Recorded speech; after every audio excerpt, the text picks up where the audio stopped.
This morning we have filed the civil suit on behalf of Prabhagar Analaki Balakrishna, who is here, B. Prabhagar as is known, and another plaintiff, Solomon Raj Analaki Chandran. Both of them are suing 7 police officers, the OCPD of Brickfields, ACP1 Abdul Bari, and the government of Malaysia. Why? In December 2008, one of the worst, most horrific cases of police torture and abuse took place in Brickfields police station. Here you can see the image of what they did to Prabhagar, who is standing next to me. Boiling hot water was thrown on his body by the police. And you're talking about a large number of police, up to 11 we believe were actually involved, although only 8 were eventually charged in court. Now,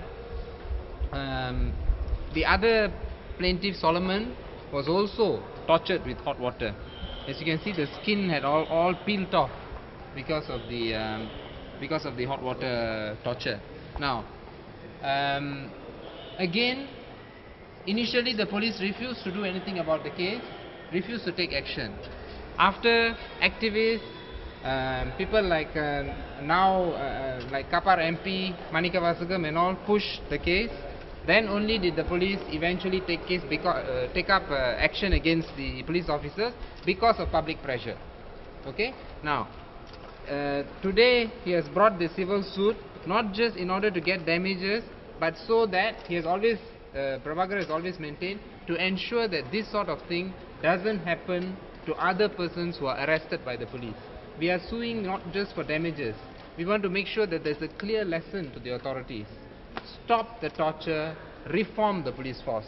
Prabhagar has asked for general damages, aggravated damages, exemplary damages, punitive damages, costs, and other compensation that the court deems fit.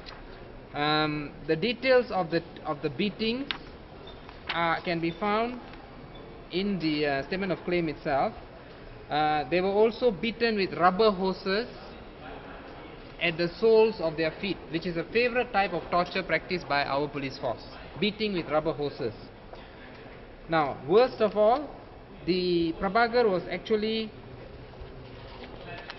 there was a noose that was put around his neck and tied to a fan, and they threatened to hang him.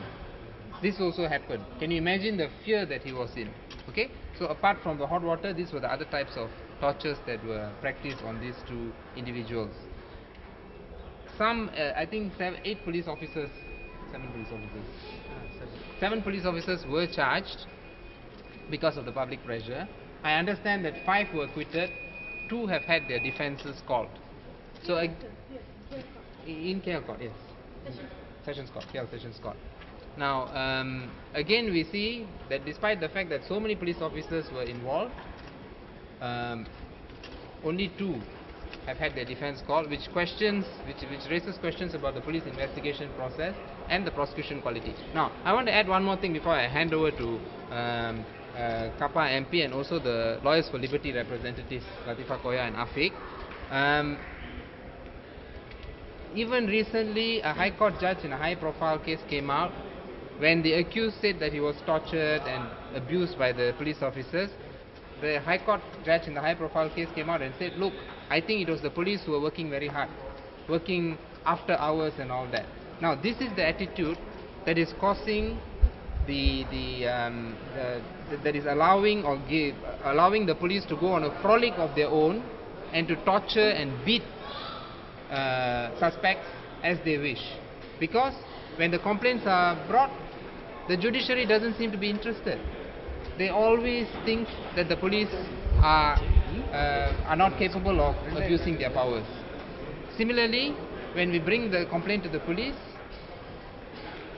the Home Minister immediately jumps in and says that, look, this is just opposition tactics and we're not going to take action, etc., etc. So what we want now is real police reform. There must be an IPCMC, otherwise nothing is ever going to change.